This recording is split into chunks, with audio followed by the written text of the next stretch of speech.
इकट्ठे हुए, बच्चे इकट्ठे हुए, आप सभी लोग यहाँ पर आए, जो ये प्रस्तुति थी इसको ध्यान से देखा और अपना पूरा पार्टिसिपेशन दिया। मैं देख रहा हूँ कई बच्चे अच्छे अच्छे पोस्टर्स भी बना करके लाए हैं, तो इसके लिए आप लोगों का बहुत बहुत धन्यवाद। रेड आर्ट की टीम जो है, मैं उसका बहुत धन्यवाद देना चाहूँगा। वो लगातार इस तरीके के प्रोग्राम कर रहे हैं, लोगों को जागरूक कर रहे हैं। आप लोगों ने ये जो नाटक देखा होगा उसको फील भी किया होगा मेरे ख्याल से, और जो ये नाटक मंचन है वो बिल्कुल सच्चाई है। नशे की जहाँ तक बात करें तो ये शुरू इसी तरीके से होता है और धीरे धीरे करके आपके दिमाग को हाईजैक कर लेता है। जैसे वायरस होता है ना, किसी सिस्टम को करप्ट कर देता है, वैसे हमारे दिमाग को हाईजैक कर लेता है। शुरू में छोटे डोज से नशा होता है, फिर वो डोज धीरे धीरे बढ़ता जाता है और एक पर्टिकुलर लिमिट के बाद वो आपके सोचने समझने की सारी शक्ति को खत्म कर देता है। इंसान को ये समझ में नहीं आता उसको क्या करना चाहिए, क्या नहीं करना चाहिए। उसका जो निर्णय लेने की क्षमता है वो खत्म कर देता है। जो वो छोटी छोटी चीज़ों से खुशियाँ मिलती हैं हमें, जैसे मान लीजिए किसी को कुछ अच्छा खाने से खुशी मिलती है, किसी को खेलने से खुशी मिलती है, किसी को संगीत सुनने से खुशी मिलती है, किसी को पेंटिंग करने से खुशी मिलती है, ये सब कुछ खत्म हो जाता है। दिमाग को बस एक ही चीज़ चाहिए होता है, उसमें वो नशा चाहिए होता है, उसको कुछ नहीं समझ में आता है। लास्ट में देखा जैसा आपने कि जो नाटक में दिखाया गया था कि जो नशे से पीड़ित व्यक्ति उसने अपनी बच्ची तक का सौदा कर लिया। ये इस लेवल तक नशा आपको इफेक्ट करता है यदि कोई इस चंगुल में पड़ जाता है। तो इसमें हमें सबसे पहला जो स्तर है, सबसे पहला स्तर होता है कि इसको ट्राई करो, वहीं पर रोकना है, वहीं पर नहीं ट्राई करना है। यदि आपको कोई कहता है कि ये करो तो बिल्कुल स्पष्ट मना करना है। जब तक हमारा यूथ साथ नहीं देगा, बच्चे साथ नहीं देंगे, बच्चों को ये बात समझ में नहीं आएगी, तब तक इस समस्या से हम जो लड़ रहे हैं इससे निजात नहीं पा पाएंगे। तो इसलिए मेरा आप सभी लोगों से आह्वान है, खास करके बच्चों से, जिन्होंने आज ये पूरा नाटक देखा, पार्टिसिपेशन किया, लोगों की बातें सुन रहे हैं, इसको अपने तक नहीं रखें, अपने घर में अपने माँ बाप तक जाएं, अपने परिवार में जाएं। यदि आपके घर में कोई नशा कर रहा है तो कोशिश करें उसको समझाने की, नहीं तो उसको नशा मुक्ति केंद्र में एडमिट कराएं और ये सुनिश्चित करें कि ये जो हमारा मुहिम है इसमें पूरी तरीके से पार्टिसिपेट करें। तो मैं ये आप सभी लोगों से आह्वान करना चाहूँगा। मैं एक छोटा सा एग्जाम्पल देता हूँ आपको। कल परसों एक हार्डकोर क्रिमिनल को पकड़ा था हमने जवाहर नगर थाने पे। तो मैं गया उसे इंट्रोगेट करने की, भाई इसने फायरिंग वगैरह की है तो इससे पूछा जाए क्या स्थिति है। जब मैं उसके सामने गया तो वो कोई 21 साल का लड़का था, बिल्कुल दुबला पतला, शरीर में बिल्कुल भी जान नहीं। मैंने उससे चीज़ें पूछी कि कैसे कैसे गए, तो उसको सारी चीज़ें याद थी, सबका मोबाइल नंबर याद था, कौन सा किस बस में बैठा, किस बस में, उस बस का नंबर याद था, सारे रास्ते एकदम रटे हुए थे। ऐसा लगा था बहुत ही इंटेलिजेंट लड़का है, जिसको कि यदि सही डायरेक्शन में जाता है तो वो बहुत ही अच्छा करता है। बट उसके हाव भाव देख करके मुझे लगा कहीं ना कहीं यार ये इसके शरीर कांप रहा है, इसके शरीर में जान नहीं। तो मैंने उससे पूछा कि तुम नशा वशा करते हो क्या?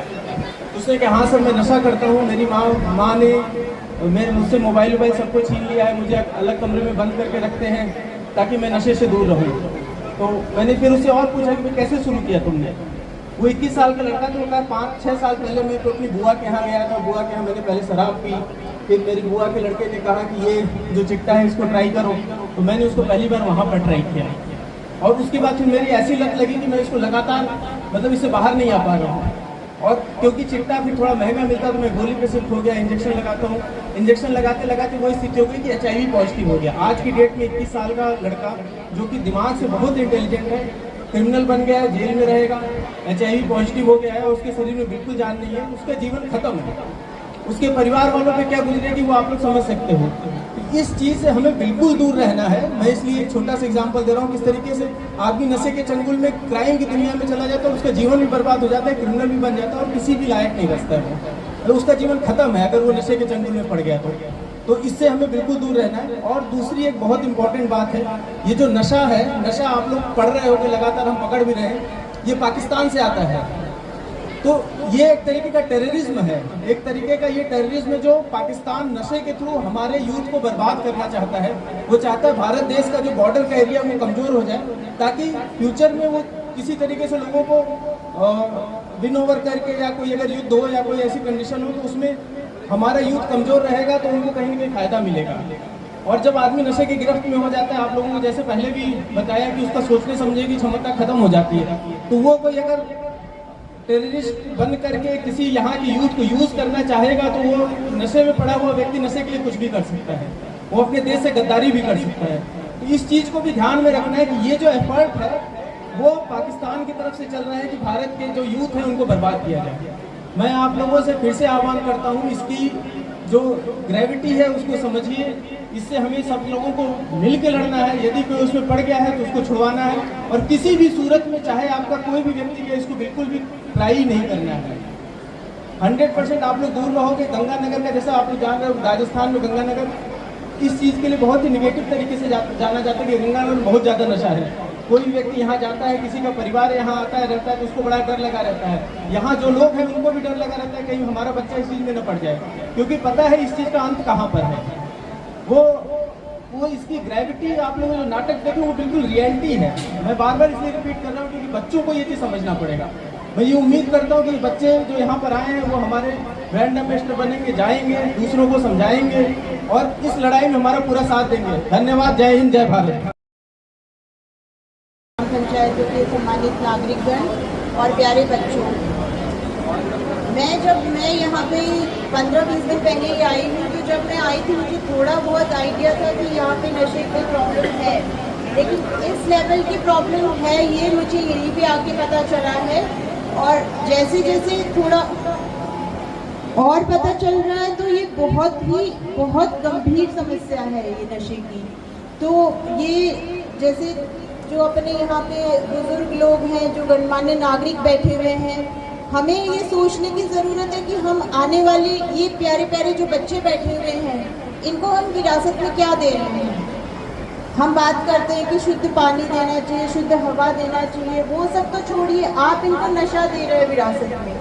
आप इनको खुद इनको या तो खुद नशा कर रहे हैं या किस प्रकार से पड़ोसियों से, किस प्रकार से बड़ों को देख के बच्चे सीखते हैं, या उससे ज़्यादा अभी ये बच्चे स्कूल कॉलेजेस में जैसे कि इस नाटक में दिखाया कि किस प्रकार से बच्चों को प्रभावित किया जाता है कि वो बच्चा खुद मोटिवेट होकर आया कि मैं कॉलेज में पढ़ने के लिए आया हूँ। उसकी माँ ने, उसके पापा ने ज़मीन बेच के किस तरह से उसको डॉक्टर बनाने का सपना था, लेकिन उसको किस तरह से प्रभावित किया जाता है ये हम सब ने देखा है। और ये जो नाटक में जो दिखाया गया है ये पूरी तरह से सच्चाई है। ऐसे बहुत सारी कहानियाँ हर गांव में अभी ये चीज़ें हो रही हैं। अब आप देखिए ये बहुत ही विचलित करने वाला दृश्य है जिसको देख के हम लोग एकदम बहुत ही शॉक्ड हो गए कि उस आदमी ने अपने बच्चे तक को बेचने का डिसाइड कर लिया।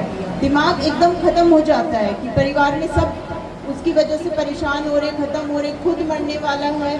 उसके बाद बच्चों के बारे में भी अगर कोई आदमी नहीं सोच रहा है तो आप सोचिए किस प्रकार से आपके दिमाग को प्रभावित करता है। तो जो प्यारे प्यारे बच्चे हैं, मेरा उनसे ये आग्रह है कि ये बिल्कुल भी कूल चीज़ नहीं है। आप स्कूल में हैं, कॉलेज में हैं, कुछ बच्चे हैं जो नशा कर रहे हैं, अब उनको डेली 2-3 हज़ार रुपये का जो खर्चा है वो कहाँ से आएगा? वो दूसरे बच्चों को सिखाएगा, वो ये दिखाने की कोशिश करेगा कि तू पढ़ाकू है, तू क्या कर रहा है। ये इंजॉय की चीज़ है जिसमें आपको पूरा होश ही नहीं रहता, वो इंजॉय की चीज़ कैसे हो सकती है?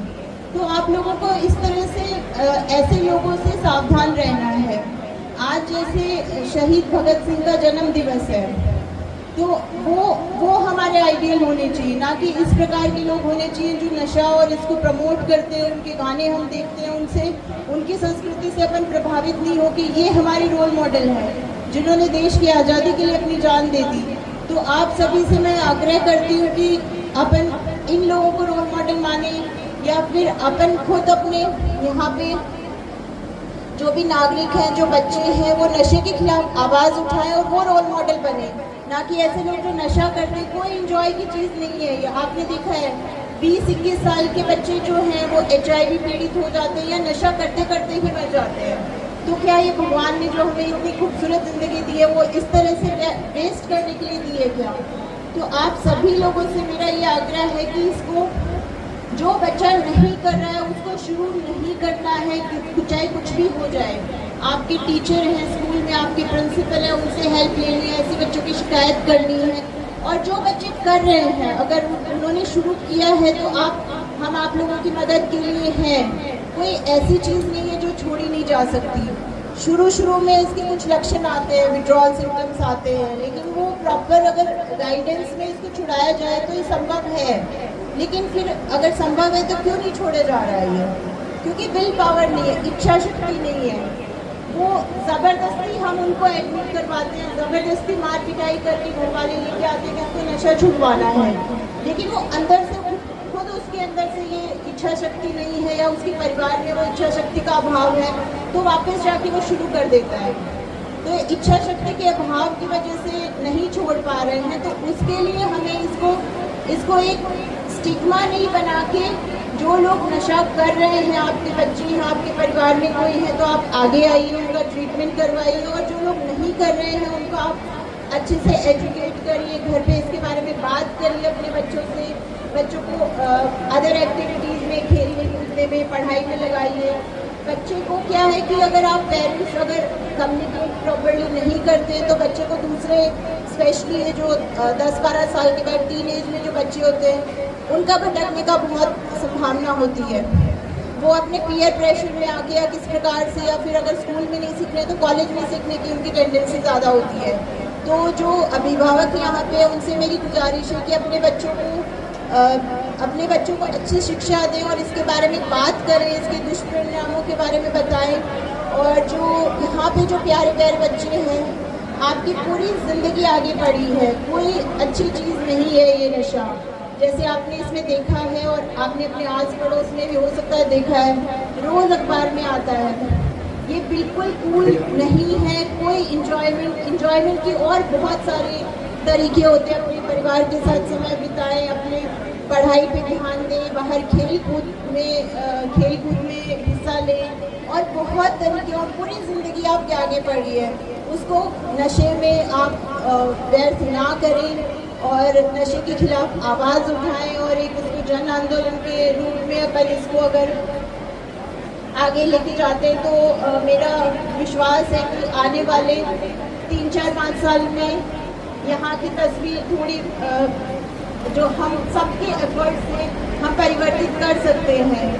अगर वो चीज़ नहीं कर पाए तो जो सिचुएशन आज है, और जिस प्रकार से एसपी साहब ने भी बताया है कि ये दूसरे देश से, अपने पड़ोसी देश से स्पॉन्सर्ड है, जो ड्रग माफिया है या जो छोटे छोटे सप्लायर अपने थोड़े से स्वार्थी उसकी वजह से जो ये काम कर रहे हैं, लोगों को नशे का आदी बना रहे हैं, वो पूरी तरह से अपनी गिरफ्त में ले लेंगे। और अगर आप इसको जन आंदोलन की तरह से अपने गांव की जिम्मेदारी नहीं लेंगे तो आने वाले 5 साल में बहुत ही गंभीर ये समस्या हो सकती है। इतने सारे बच्चे जो आए हुए हैं यहाँ पे, जिन्होंने ये नाटक भी देखा है और जिन्होंने ये पोस्टर्स भी बना रखी है, इतने प्यारे प्यारे बच्चे, मैं उम्मीद करती हूँ कि हम सब मिलके अपने गंगानगर को नशा मुक्त करने में योगदान करेंगे। धन्यवाद। चिट्टा और कब मैं इंजेक्शन दिला गया मुझे नहीं पता लगा, और मेरे हालात ऐसे हो चुके थे कि मेरे घर वाले मुझे गेट पे अपने कुत्ते को बांध के रखते हैं, वैसे मुझे जंजीर से बांध के रखा करते थे, और मैं गेट पे बंधा रहता था ताकि घर वाले चाहते कि मैं नशा ना करूं और मुझे नशा ना भी मिले। मेरे साथ वाले कई दोस्त मेरे आंखों के सामने मर चुके थे, वो मंजर मैंने अपनी आंखों से देखा है। जो इन्होंने नाटक ये दिखाया, ये नाटक नहीं है, ये असल में जब मैं देख रहा था, चेयर पे बैठा था, तो मेरी आंखों से आंसू आ रहे थे, क्योंकि ये नाटक मेरी जिंदगी से गुजर चुका है। मैंने ये एहसास किया है जब मैं बैठा चेयर पे, मेरी रूह कांप गई इसको देखते देखते। फिर मुझे लग रहा था कि ये असल में हो रहा है और ये क्यों हो रहा है। इनका दिखाने का अर्थ आपको समझाने का था, जैसे मैं समझा। और मैं ये सभी भाइयों से यही चाहता था, सभी स्टूडेंट से यही चाहता हूँ कि अगर किसी दोस्त को चुनो तो अच्छे दोस्त को चुनो। जो दोस्त आपको कहे कि नशा करे, वो दोस्त नहीं, आपका सबसे बड़ा दुश्मन है, और वो दुश्मन आपको मौत तक भी लेके जा सकता है। और मेरा भाई खुद इंडियन नेवी में, वो हार गया मुझे दवाई दिलाते दिलाते, वो थक गया। घर वाले गेट पे बांध के रखते थे। ये ज़्यादा टाइम की बात नहीं है, इसी साल फरवरी तक की बात है, 9 फरवरी तक मैं फुल नशे का आदी था। जनवरी में ठंड होती है, उस ठंड में, भरी ठंड में, ठंडे पानी की बाल्टियां मुझ पे डालते थे कि मेरे नशे की तोड़ खत्म हो जाए, मैं नशा ना करूं, मैं तड़पूं ना। पर ठंडे पानी से मेरी तोड़ खत्म नहीं होने वाली। मैं भगवान से यही दुआ करता था, या तो मुझे नशा दे दे या मुझे उठा ले या मार दे। पर 9 फरवरी का दिन आज भी मुझे याद है कि विक्रम जानी जी हमारे गांव में आए, इन्होंने यही नाटक दिखाया। तो मैंने ये सोचा कि अपने नशे से जरूर मरेंगे, नशा छोड़ने से नहीं मरेंगे। तो मैंने नशा छोड़ने की सोची और विक्रम जानी जी ने मुझे गाइड किया, इन्होंने मुझे इलाज करवाया मेरा। तो आज मैं आप सबके बीच खड़ा हूँ और मेरा बहुत बड़ा सौभाग्य है। मैं बीच वाले की धरती पे आप सबके बीच ये दोस्त बोल रहा हूँ। मेरा सभी भाइयों से यही अनुरोध है कि कृपया करके इस नशे को रोक के, सभी से यही चाहता हूँ, माओ से, बहनों से, मेरे बड़े बुजुर्ग यहाँ पे बैठे हैं, कलेक्टर महोदय यहाँ पे हैं, इस नशे की तस्करी को जल्द से जल्द रोका जाए और मेरे जैसे युवा बच्चे नशा ना करें। बहुत बहुत धन्यवाद।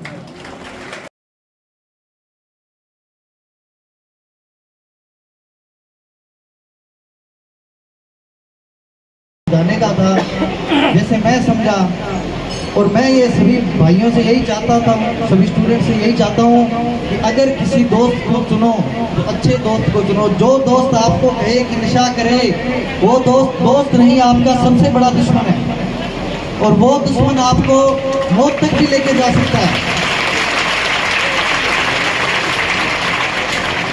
और मेरा भाई खुद इंडियन नेवी में, वो हार गया मुझे दवाई दिलाते दिलाते, वो थक गया।